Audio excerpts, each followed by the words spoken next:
Hi, you've joined me in my office this afternoon, and as I swivel around in the office chair, you are seeing behind me a really messy workspace with all of the stuff that's happened in December and doing our year-end assessments and planning for 2020. This workspace is a pretty big, messy place. And I wouldn't normally show you the messiness in my workspace, but it seems to really teach a lesson today. And that's this. Our grief is really messy too. And it's unpredictable, it's random, but it is bottom line messy. And there's no amount of time that's going to clean up the messy part of your grief.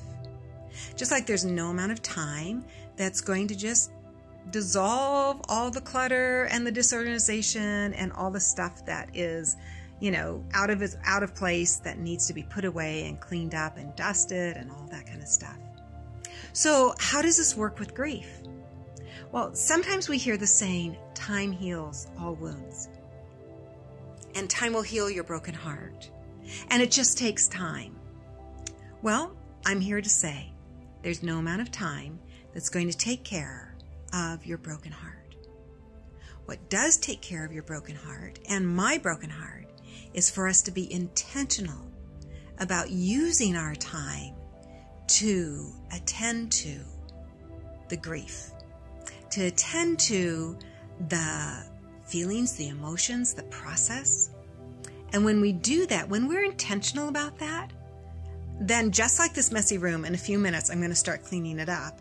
It will be clean by the time I go to bed tonight. Now, it doesn't mean that in one day's shot, your grief will all be organized and put away. No.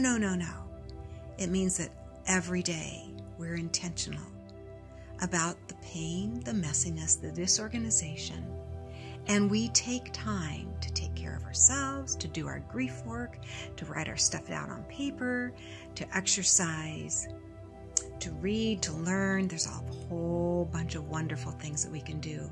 And you can learn about that in our book, Comfort for the Day. But just consider this, for 2020, if you are grieving, please be intentional about your grief. Please don't sit back and say, oh, in time it'll go away, because it won't, and that broken heart will stay there. So, yes, grief takes time, but it's not the time that heals. It's the intentional work we do in that time that brings healing. So, a blessed and wonderful start of your new 2020 year. We'll stay in touch.